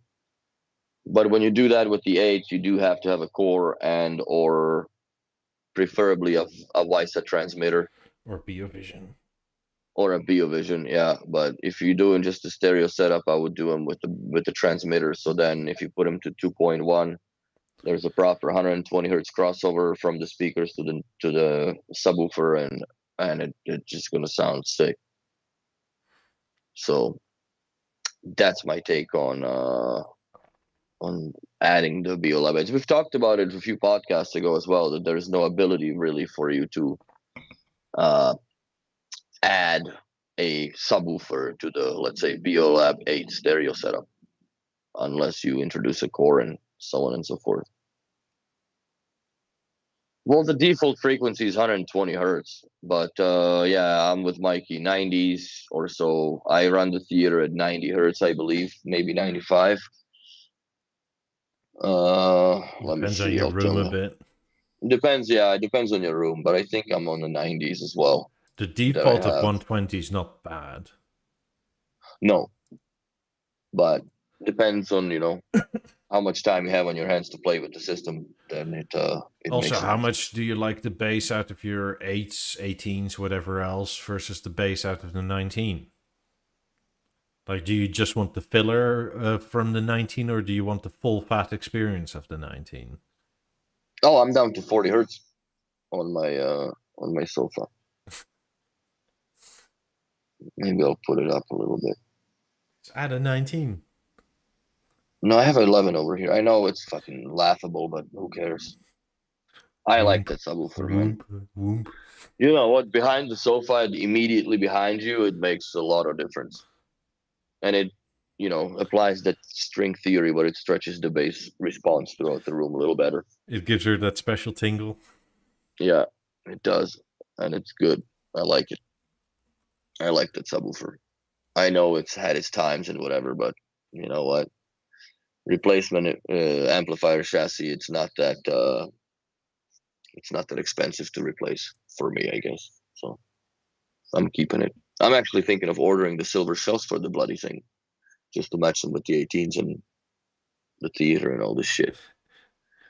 You're not going to Fuck. ask for custom walnut on the side? Oh, that'd be funny. Make the walnut shells for that. So yeah, Stefan, if you got to hear the H, yeah, they're surprisingly good sounding for sure. They are awesome.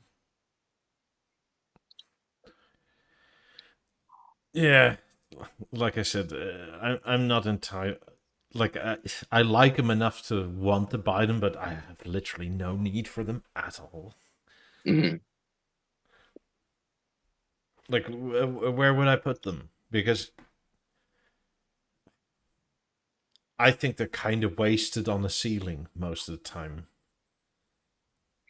Yeah, those are nice. Like, for me, they would work out perfectly here in this scenario because I would put one on the table stand and one on the floor stand on the back. Also, my And 17s are kind of like they're more flat, right? And they're slightly wider, yeah. so they hide on my power plugs. Mm-hmm. So if I put an 8, because instead of like sideways, they have to be upright. Like I'm gonna be looking at an unused power plug, which is Yeah, gonna fuck be that. annoying. Yeah, I know. Leave it where it is. You don't need it. With what you've got, you don't really need them at all. How can you add DLNA server to Halo? You don't do it in a Halo. You do it on the, let's say if you have a core, then you go on the app to the core and then go to the music and then go to the settings and then add DLNA server and then find your thing on the network if it is, select it, and then just let it populate the menu or populate the music over time. So, and that's it. Unless you have or you've been unfortunate enough to have a BeoSound 5 from the yesteryears and you ripped everything in Windows Media Audio lossless, which was the only format other than 320 kilobytes MP3s available on that thing, you are going to be shit out of luck because the transcoding doesn't work. So those files are unfortunately unusable. And they also I don't think they play on the, no, they don't play. I have high-res files and they don't play on the LG screen as well. You can add a DLNA server to the app and then save it under My button. That's essentially how you do it. Can you? I wonder. Yeah, the app has a DLNA section, but you won't be using the Halo as a full-on controller. You'll be Yeah, previous, it's just skipping next, tracks. pause, play, volume up, down. Like it's not like a browser for your server.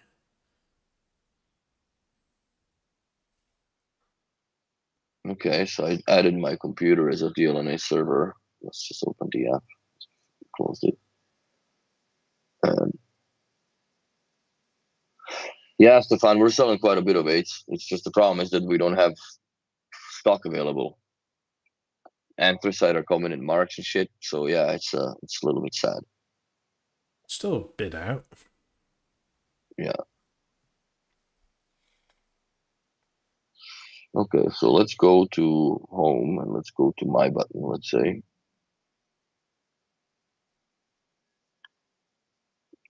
Media player. And then select the source.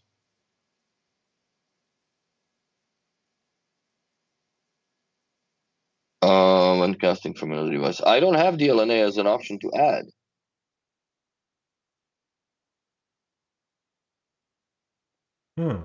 Yeah, it doesn't exist. Inputs on soundbar, obviously HDMI A through C.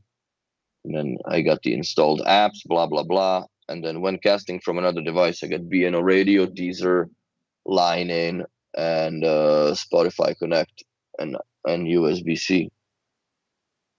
Or USB, which I don't understand what USB is for. So, no bueno.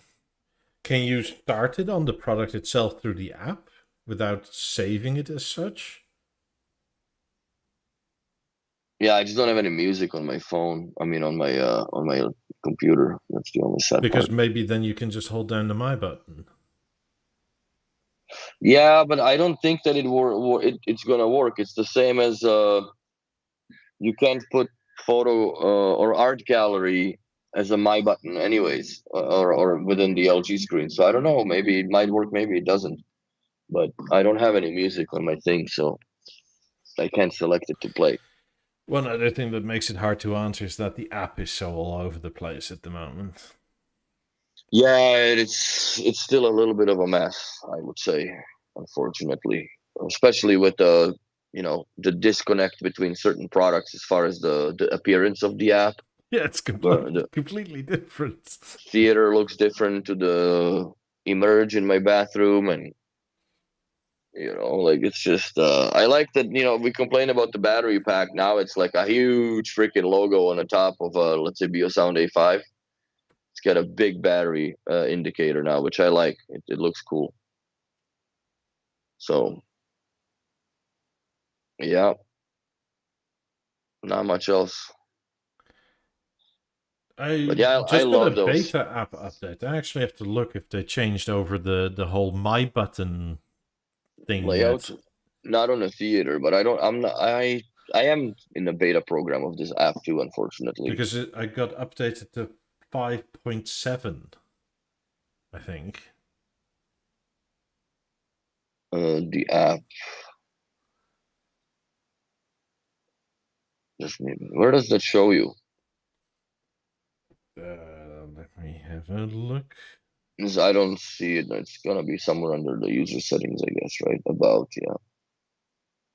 Yeah, I'm version 5.6.0. Bunch of numbers.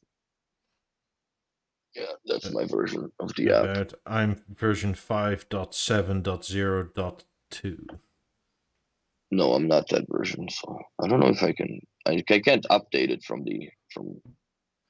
Well, on Apple anyway, it goes through test flight. Okay. So I don't know how you do that on Android. Oh shit! I have an update. Swipe to delete sound modes. What's new? Swipe to delete sound modes. Upload app logs straight to Bang & Olufsen. Changes to player. Changes to sources. Bug fixes. Let me update that. Let's see what happens. Live this Sunday. 17 megabyte update. It's installing now.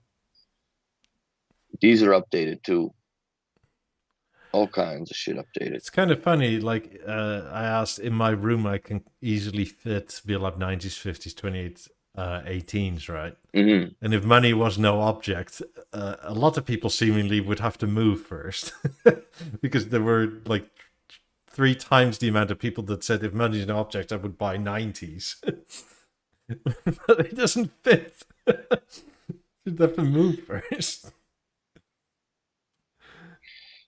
here.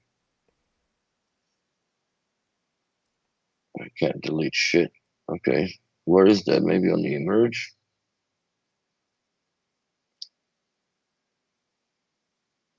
Oh, no way. Look at that. We have a little bit of a fucking thing going on here now saying that what you should be doing. Little tutorial. Believe that? Yay! Wow. Good job, BNO, man. Introducing long press. Good on it. Okay. Perfect. Very much appreciated.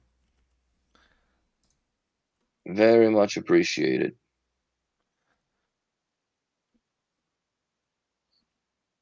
Yeah, this is good. This is good news, man. Why can I not?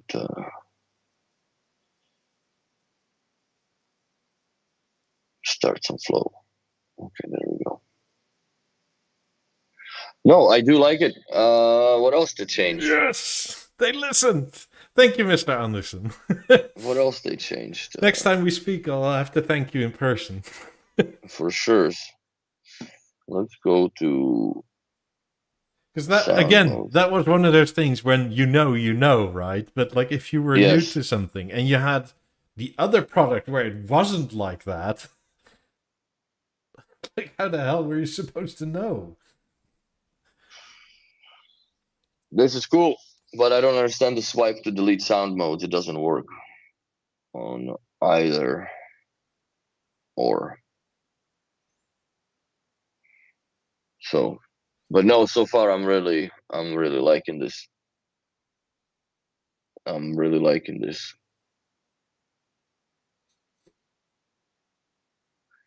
Good job, man. I appreciate that. You know, it's not just feedback for the sake of bitching. It's there's a reason for that. Yeah, it's to make it more usable for everybody. Yeah. Because I don't mind chatting B&O for 2 hours every week, right? Like, and nor do you, but it's kind of... No. We shouldn't have to be sitting here to explain stuff that is in effectively the remote control for everything and nobody understands. Mm-hmm. And that's sort of what I tried to convey as well when I interviewed Mr. Anderson. It's sort of like how do you test this? Do you show this to the 60-year-old cloth ladies that do the stitching? Mm-hmm. And say good luck, tell us what you think about it, or is it just you share it among the web developers, right? Because that whole sort of thought process of how to use tech is so different.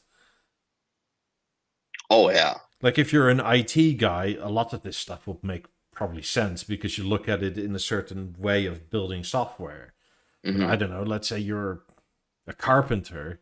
It is like, why would you do this like this?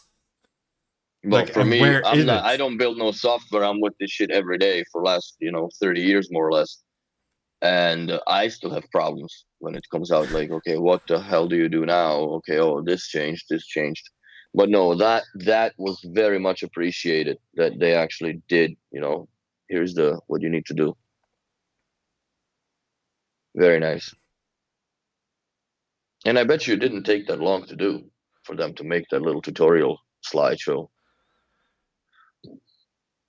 So whether it did or didn't, if something changes that dramatically, it's worth the explanation for sure. Yeah, because it's not obvious how it changed, right?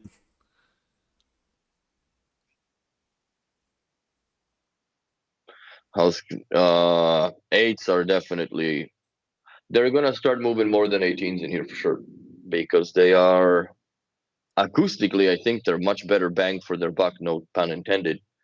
And secondly, they're a very, very small forgiving profile. So you can stuff these things on the shelves where, let's say, BioLab 18s are not possible to place because they're just too fucking long. And not everybody has that, It's the same thing like if in your house here in Montreal, if you had no choice to put 18s other than on that counter beside the 18s, they just look stupid, right? Yeah. But if you put the 8s beside it, it's a completely different presentation visually and also, acoustically, I guess, as well, because you don't have the tweeters now sitting 2 feet off the ceiling, right? So I definitely I've had them here over the Christmas. I was fucking blown away. Let's just put it this way. I was blown away by their performance acoustically, and they're definitely worth it. Will I sell my 18s now and get the 8s? No, because I still like the 18s for their. I really like them because of what they look like. And when it comes to the BioLab 8s, if I'm gonna get them, I'm gonna get them with the grill cloth because there is no word yet of the bespoke walnut, which I think should soon be. Inceptioning myself. That's right. But yeah, the 8s, they definitely, in my eyes, have a very, very bright future ahead of themselves as far as the B&O systems and speakers are concerned. They are, I would say, the best speaker that they had come up with since the theater as the best products they had come up with last year, 2 years ago now. Bar none. I mean, they're sort of expensive, but not really. Though the theater's getting really expensive. Yeah, but a triangle with these is better than a triangle with the 18s. I'm certain of it. And 28s. I'm not a biggest fan of those speakers. I just don't like the look, how they present themselves. Yes, they're cool. The mechanical curtains and so on and so forth. Cry me a fucking river. I'm not the biggest fan of them. I definitely prefer 8s over I would preferring or taking the 28s. Especially like, going along with the theater, because I had the 28s here, man, and we've watched a few movies. They're very lap 5ish to me. You know what I'm saying? Like the bass is very sloppy, I or owned it's them. sloppier. Yeah, so, and I've had them here. Like I'm not just talking out of my ass. And we've listened to them a lot in the shop, but store has this. It's, I don't know, maybe fucking 120-year-old building, right? So the floors are soft and creaky and shit, and everything's just kind of swooped down. So they got a lot of flex because they're just the physics, right? They just Mm. the wood breeze with the bass. They sound much better on a concrete structure floor, like in the apartment that I had them here, or in the one of the place that I've set up at 28s. They sound great, but to me, they still sound that bass is a little bit too much of a lap 5 sound, which I've kind of grown away from liking, because it's too sloppy, right? It's a great speaker to throw down with lap 5, but as far as the precision, now that obviously I've lived around the 90s for a long time, and even though I don't have them yet now, it's still that you still are very judgmental of acoustic image about the speakers I've and always what they sound been like. affectionate of the more clinical sound of Yes, like lab ones and stuff. same here. I like the finesse of perfection in it more than the sheer power of music that kind of washes off, because you have so much bass and so much everything that it overpowers. I don't mean that it distorts per se, but it just overpowers the music in a way No, that it but there's shouldn't. the It voicing doesn't of sound the it right. is a bit weird, Yes, so and it that's gets better over Power Link. But yeah. But for me, it's just, yeah. I've always, and that's one of the reasons why I fell in love with B&O, because their accuracy for music versus all the rest is not that it's superior. It's great, but it's also something that you can fucking look at longer than 10 minutes because it's beautiful. yeah, Where other well, speakers are seemingly just most conventional. people agree. BeoLab 8s are by far voted the best value for money speaker. Second up is BeoLab 50. Yeah. So that makes sense. I mean, personally, I voted BeoLab 50 because I think it's the sweet spot of everything. Yes. Of like insane power to looks, price, you name it. Especially Oh, there's today, right? Like, yeah. 50 sound great, man. 50 sound absolutely balls to the wall. We need to get a set back in the shop set them Well, up. it's not just that, right? Like you have an affinity for 90s, obviously, but that affinity is partially because of what you paid for it in 2015. Yeah, Like you wouldn't be such a happy camper if you had to buy them now. no, now they would be more or less out of the reach at this point. Like they're Yeah. slowly climbing out of the reach. I mean, the 50s have gotten crazy expensive too, but they're not as absurd. They're not yet 75 grand. Hmm. They will be at some point, I'm thinking. Sure, but at this point it's you can almost triple 50s or get a set of 90s. Especially for Yes. like if you want the Parisian night blue or something. That's like $140,000. And 3 sets of 50s is like 50 grand, and so 150. So it's like, it's like, Makes like sense. technically, like 90s are superior, and there's no denying it. But are they 3x superior? No. And also the point that John had too, like, they're pulling on 10 years old tech now inside them. Yeah, but the So 50s have the same tech. exactly. So it's quite an apples to apples. It's just a size difference. Yeah, the boards are exactly the same. Plus I personally like the acoustic lens sound because it is a different sound than a direct tweeter.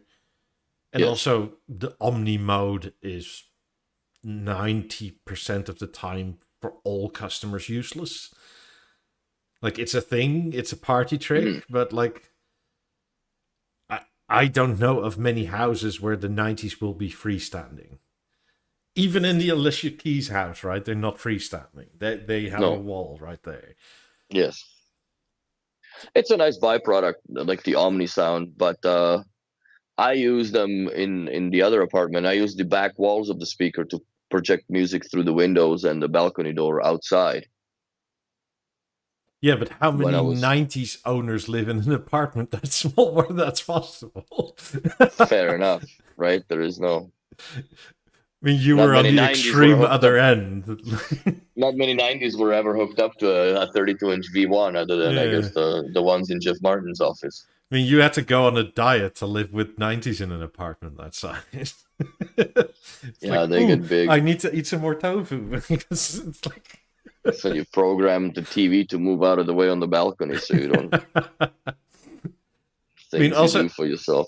aesthetically, especially with the aluminium grill, the 50s to me are prettier than 90s. Yes, I think 90s look the nicest in white color, to be honest. Yeah. The black is way too dominant. It's too much of it. Also the iron forged gray is nice, but then I would put like anthracite crowns to make them black and gray. That would look sweet with maybe walnut or dark oak panels. I mean, and this But is not to say I hate 90s. I would take a set tomorrow, right? If I could, but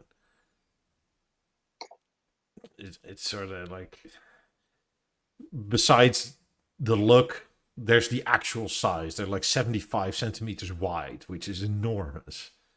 yeah, they're not fun to move. No. They're not fun to move at Well, all. even if they were 100 kilos lighter, they're big.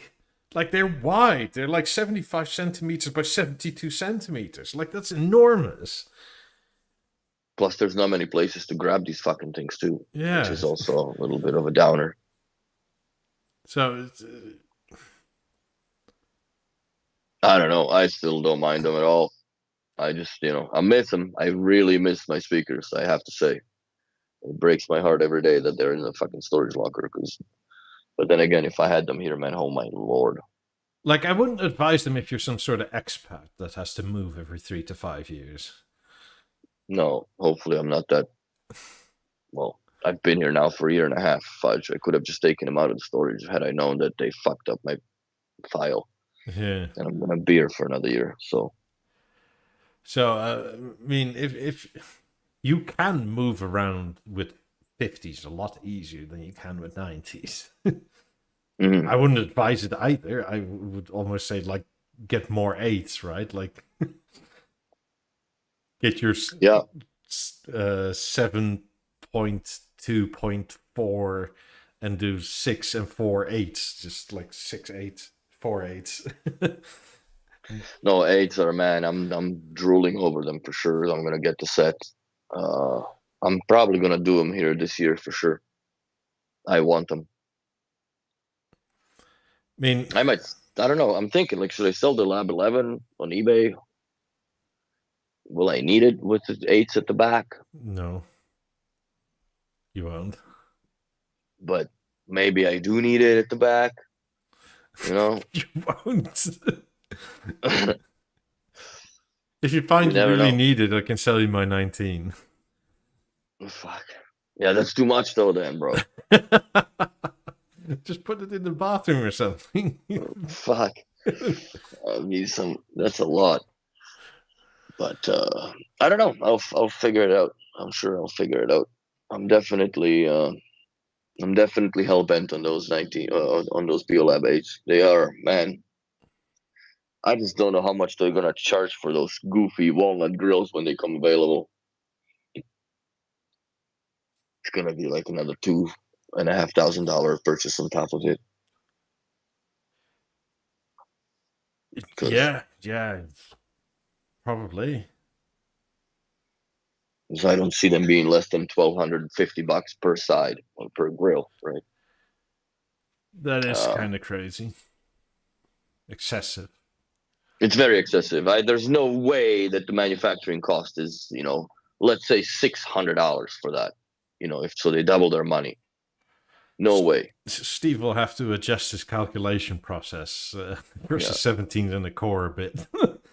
Yeah, no, they're because definitely not. The covers for 8s are more than the covers for 18s. That makes no goddamn sense. No, and they're more meticulous as far as the assembly is, in my opinion, for the 18s than all my batteries time. Interestingly, it's the time to. Speaking of batteries, Milwaukee is working on a new battery. Which one? Because they've already made one that is like higher demand, whatever. I haven't bought it because it's like $300 per first, like on a first one. Yeah, it's and it's not. Like it's the 5.0X or something. It's gotta be it's because these are the 5.0 XE and these are no, I since think 2015 the when I bought those. The X is on the other side, and it's a sort of shiny black. It's like carbon, whatever the fuck they call it. I know exactly which one it is because they've introduced it on the, I think, a bigger or a thin one. I thought about it. I do have the power pack in my backpack now, just in case, because I don't trust sometimes the electricity here and fuck around. So when there is a need, I can power anything up to 150 watts, which, you can update a LG screen or a theater without any issues, because you're not drawing any power. 50s won't turn on with it. 50s and 90s won't turn on with it. No fucking way. But 20s will, 28s will. No, that cool. initial draw is too much. Yeah, especially on the 50s. I have a shit ton of those batteries too. I have like 2 of the 6.0 and like 3 of the 5.0, and then. Yeah, I took a lot of them. I have a lot of the batteries. I made sure that I don't think I have a double for every product, but I have enough, especially like the M18s for the heavy pre-wires. And if you got to drill through, 2 or 3 layers of 2x6 on a wall, like that takes a good tax on the battery. So a lot of shit here is concrete, so you'll need more batteries. And then I need I do have a concrete drill. It's just I don't have one of those. I want to get, like, if I'm gonna get concrete drill, I'm gonna get one of those Milwaukee crazy ones with the vacuum pump. Not vacuum pump, but vacuum built in, so it just cleans all the dust right away. Best way to do it. I don't think they're that omnipresent in Europe yet. Milwaukee? No, it's mostly Bosch and Hilti. Black & Decker. And Black & Decker and Hilti, also. It'll probably come. People will see the light. Well, they got a lot of good stuff now. The only thing I don't like is their flush cutter pliers. They're fucking terrible, man. They're just not a good design, not a strong metal. And it's not like I cut crazy stuff with it. So, what's going on with the sirens? Actually, one of the Milwaukee electrical cutters saved my ass last night. Oh yeah, because I was redoing a power outlet, and I cut it, but the tip cut the neutral. So it went flash bang. Fuck. But the handle was insulated enough that nothing happened. Yeah, hold on, let me see. Did you weld them together to the wire? Because usually that's what happens. Or you take out a nice chunk of the metal on the pliers. That's another one.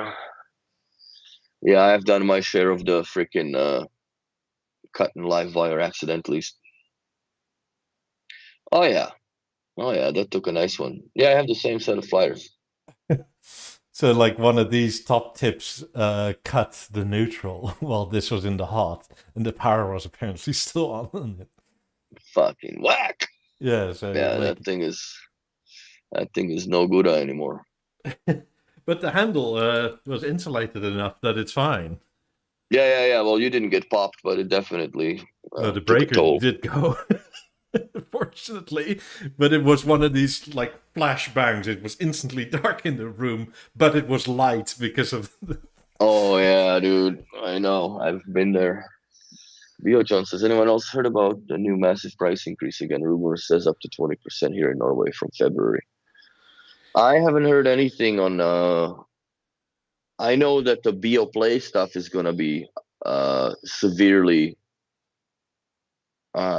price increased, but other than that, I don't know of anything that it will go up. Let's see. Yeah, I don't see anything here. I wouldn't be surprised. They also have been less upfront with dealers for saying that, and they started hinting. So... Dear partner, we will increase the recommended consumer prices for selected products effective from February 1st, 2024. You can find more details on the PDF attached. Though that is North America, and it's slightly different than Europe. Also, because prices here are slightly different. Well, it's all BeoPlay. So BeoSound A1 is going to go up. I would say if it's 20%, that almost would imply that like your currency is doing shit or something like that.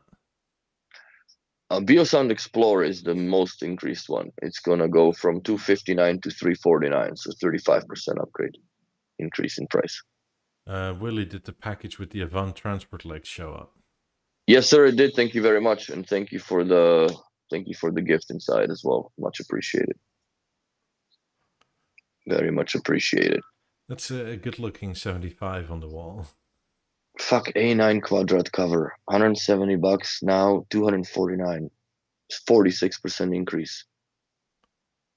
How about that? So yeah, no problem, brother. Anytime you need anything, you got my number and email, so just call when you need stuff. I'll help you out. If I'm not mistaken, it's this setup, and then we'll head out for the day. I like the colors and the eclecticness of it all. Where is that? That's what you help the transport legs. Oh, this. Oh, sweet. Now I just see it on the screen. Nice. That's nice. A 75-inch Avant. Fucking doesn't look like it anymore. No. It really doesn't. It looks like a 65-inch screen. But yeah, 75 is nice. It's a lovely setup. I love all the colors and the eclectic paintings and stuff. Yeah, dude. Very nice. You gotta work on your wiring, though. Just saying. It'll fuck you up, man. But yeah, you got it. You got it there. I probably will have to fix the wall there too, because I see that there's a little holy hole, I guess, where the bracket it was, or you guys brought the cables or whatnot. You But just yeah, it get looks hot, a man. tub of drywall and one of these 6-inch knives, and you just debug Fuck. it. 75 inch is not a fun job to hang, man. Like, I hope you had movers. Like, if this is in the basement, I hope you had movers bring that down, because that's, my God, man. I hated that TV for the weight. And 85 was even worse. The Was it the 85? No, Yeah. 75 and 85, yeah. 85 was a disaster how much weight. But no, it looks hot, man. I like it. It's a good TV. I would definitely put a fan in the back of it to cool the grill I or am to cool the sometimes board. thinking of, like, when looking at a B&O TV, like, should I just get like a 55 Avant or something for in the bedroom? And what, spend 3 grand on a new fucking video board in 3 months? Well, it depends on what the price for it is, right? Because I do really like the design. It's a beautiful TV, man. To I this mean, day, it's one of my favorite televisions that they had ever produced. I don't know, yeah. Or like, should I put it? I mean, because 1155s are very hard to find. Hmm. And Avants are a bit easier to find, but like I can hack in a fan. That shouldn't be a problem. Hmm.